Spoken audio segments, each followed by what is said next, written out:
الحمد لله وكفى وسلام على عباده الذين اصطفى أما بعد.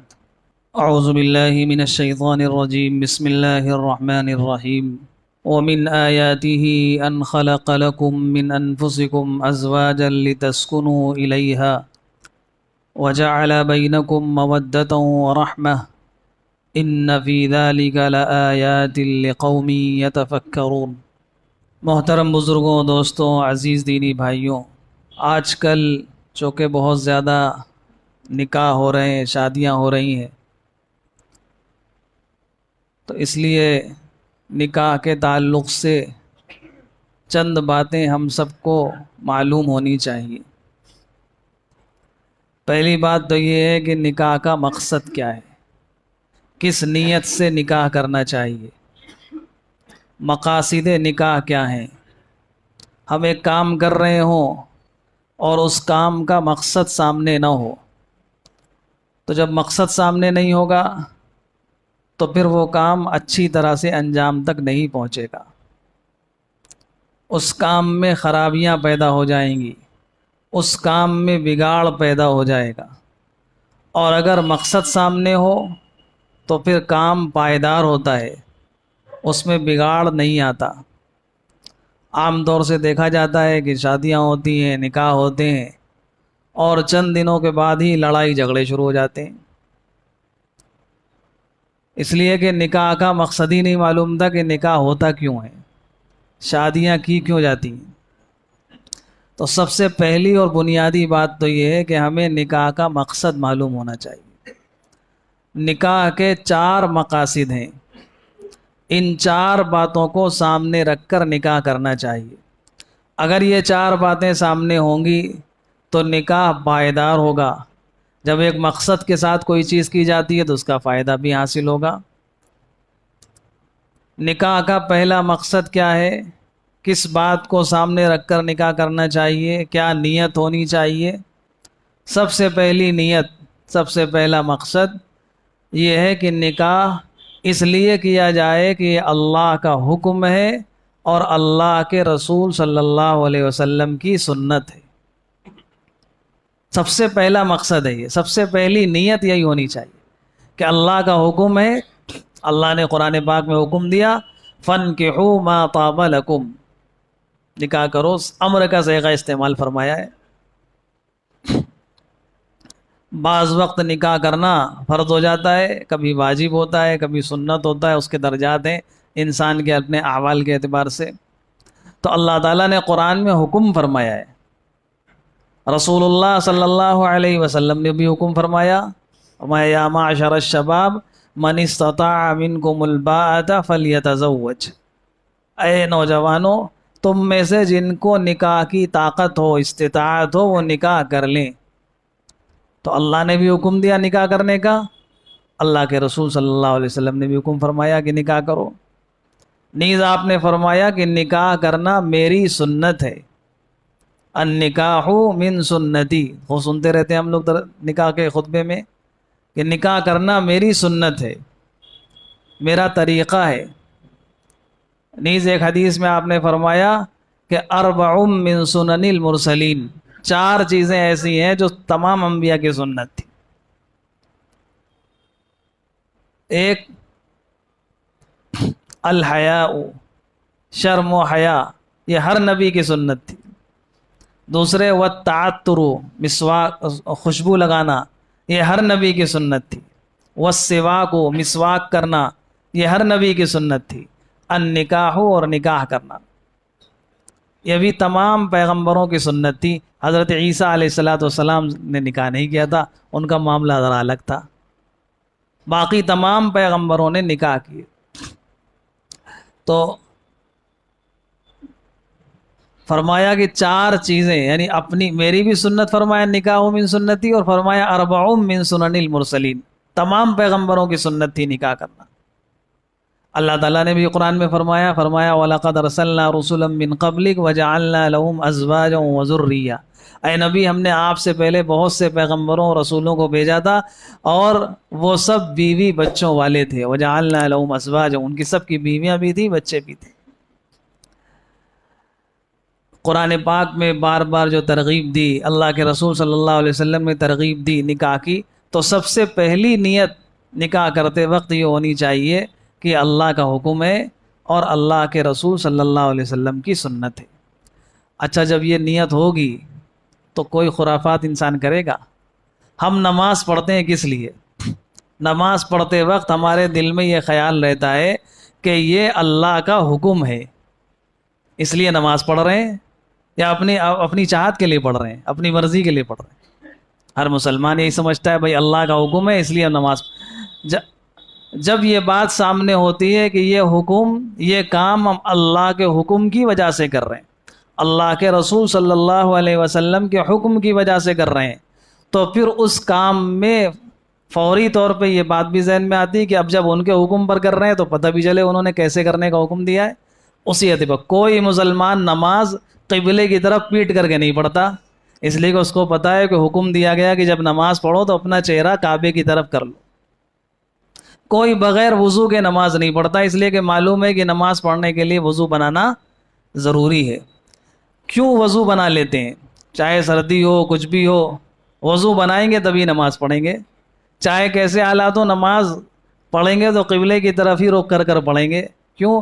اس لیے کہ پہلے ہی سے ذہن میں ہے یہ بات، دل و دماغ میں یہ بات کہ اللہ کا حکم ہے، تو اس کو اسی کے مطابق کرنا ہے۔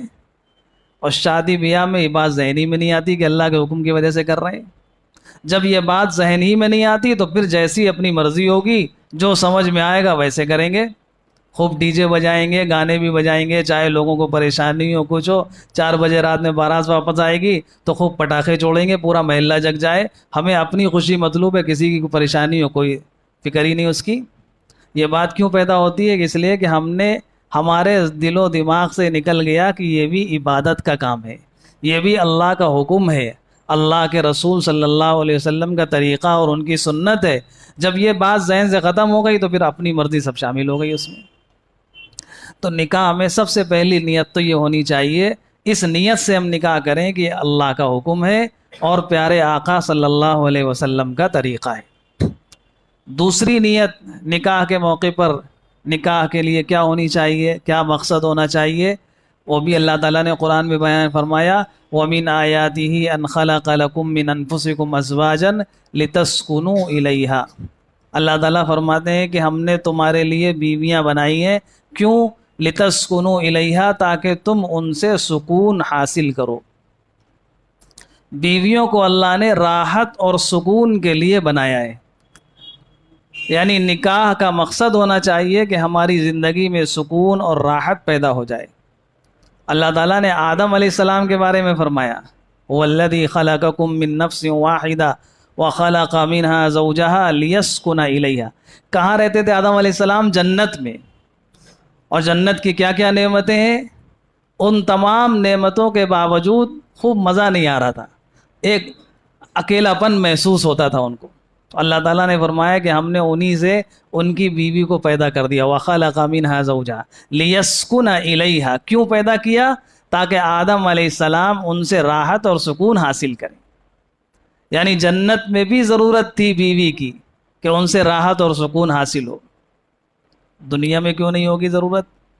تو دوسرا مقصد کیا ہے نکاح کا؟ کہ بیوی سے راحت اور سکون حاصل ہو۔ یہ جو قرآن پاک کی آیت ہے سورہ اعراف میں، وَمِنْ آيَاتِهِ أَنْ خَلَقَ لَكُم مِّنْ أَنفُسِكُمْ أَزْوَاجًا لِتَسْكُنُوا إِلَيْهَا وَجَعَلَ بَيْنَكُم مَّوَدَّةً وَرَحْمَةً،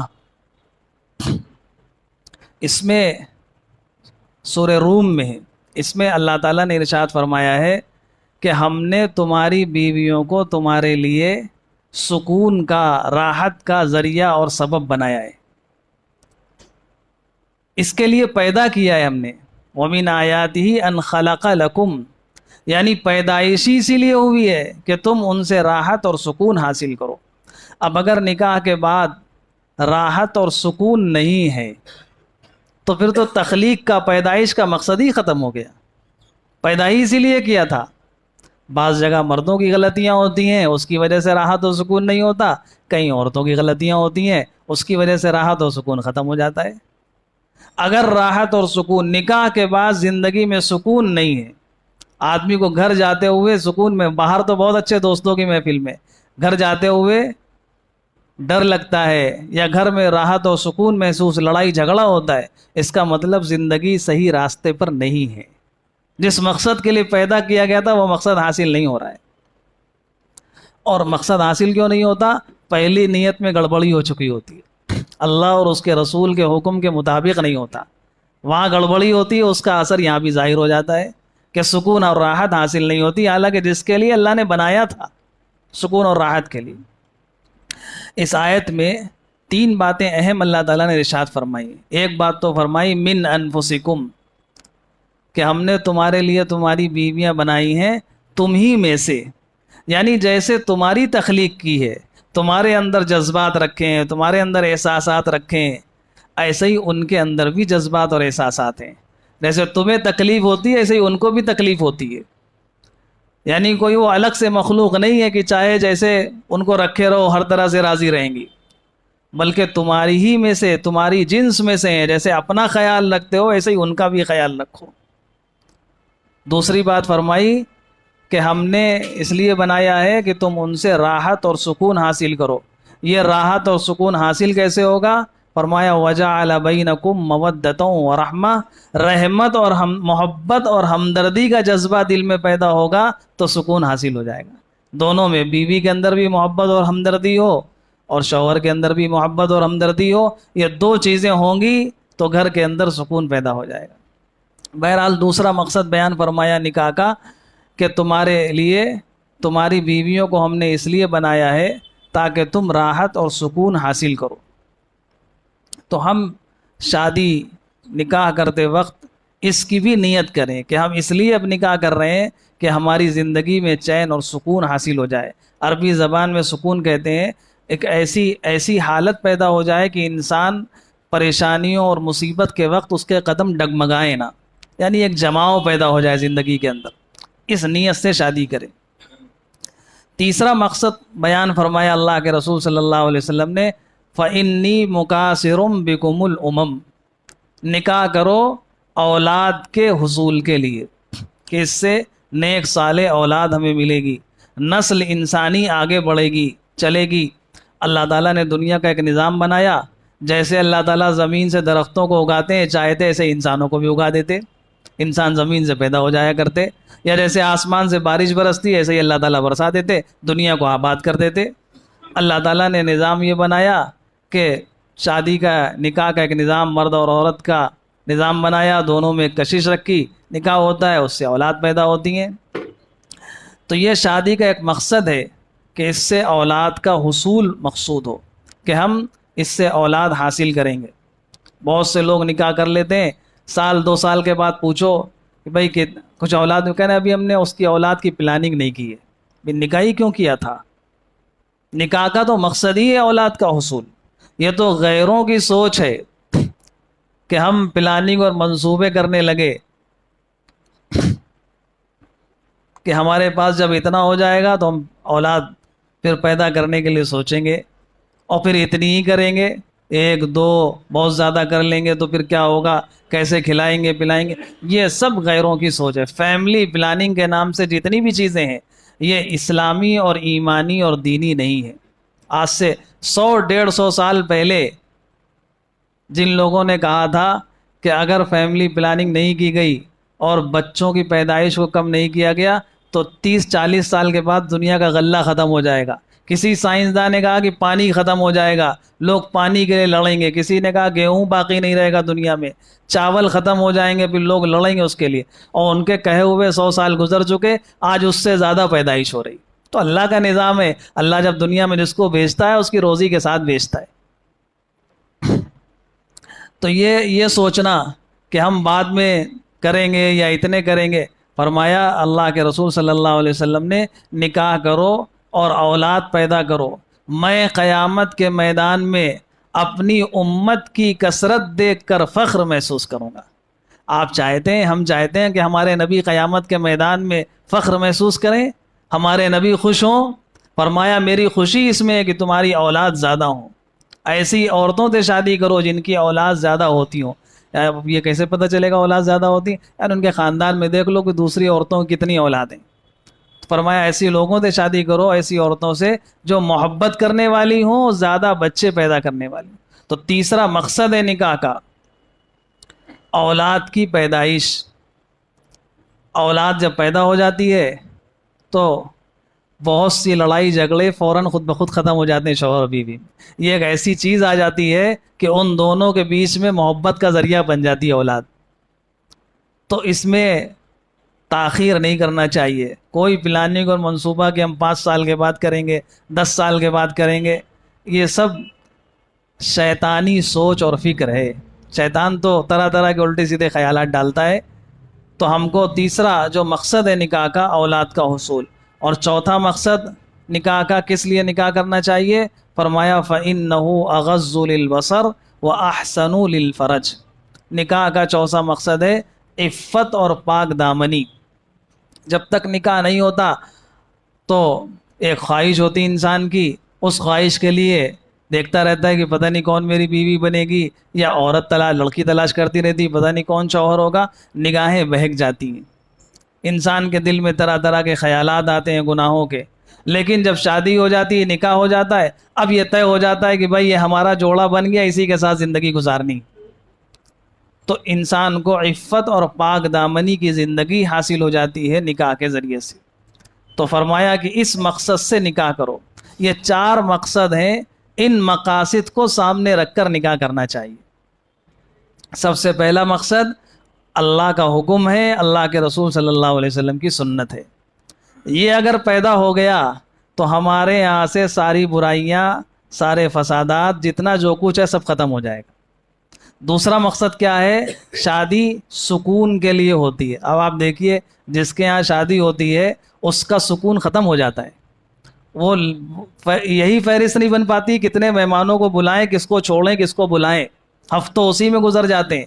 اس میں بھی کوئی کچھ ناراض ہوتا ہے کہ ہمیں ایک کو کیوں بلایا، پورے گھر والوں کو کیوں نہیں بلایا، اور میرے فلاں رشتے، مناتے مناتے انسان پریشان ہو جاتا ہے۔ حالانکہ شادی تو شریعت نے رکھی تھی سکون کے لیے، اور سکون ہی ختم ہو گیا۔ کیوں ختم ہو گیا؟ اس لیے کہ جو پہلی چیز تھی وہ سامنے نہیں ہے، اللہ کا حکم اور اللہ کے رسول صلی اللہ علیہ وسلم کی سنت۔ آپ نے فرمایا کہ نکاح، دیکھیے ہر آدمی چاہتا ہے کہ میرا نکاح یا میرے بچوں کا نکاح سب سے ایسا ہو کہ پورے محلے میں ویسا نہ ہوا ہو کسی کا، یا پورے شہر میں کسی کا ویسا نہ ہوا ہو۔ ہر آدمی کو بڑا کرنا چاہتا ہے، عظیم کرنا چاہتا ہے، یعنی لوگ بعد میں یاد رکھیں۔ اللہ کے رسول صلی اللہ علیہ وسلم نے اسی مزاج کو سامنے رکھتے ہوئے فرمایا ان اعظم النکاح، جانتے ہو سب سے عظیم نکاح، سب سے بڑا نکاح، یعنی جس کو لوگ یاد رکھیں وہ کون ہوتا ہے؟ فرمایا ایسرہ مؤونہ، جس میں خرچ سب سے کم ہو، سب سے کم خرچ ہو، وہ سب سے عظیم نکاح ہے۔ نکاح رسول اللہ صلی اللہ علیہ وسلم نے بھی کیے۔ آپ کی تعلیم دیکھیں، دنیا والے بہت سی باتیں کہتے ہیں، لیکن خود وہ دنیا کے جو لیڈر ہوتے ہیں وہ اپنے میں عمل نہیں کرتے، وہ صرف لوگوں سے کہتے تم ایسا کرو، خود ان کی زندگی عمل سے خالی ہوتی۔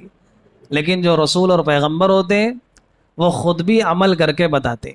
آپ نے خود اپنے نکاح کیے، اپنے بچوں کے نکاح کیے، اپنی بیٹیوں کے، کیسی سادگی سے نکاح کیا۔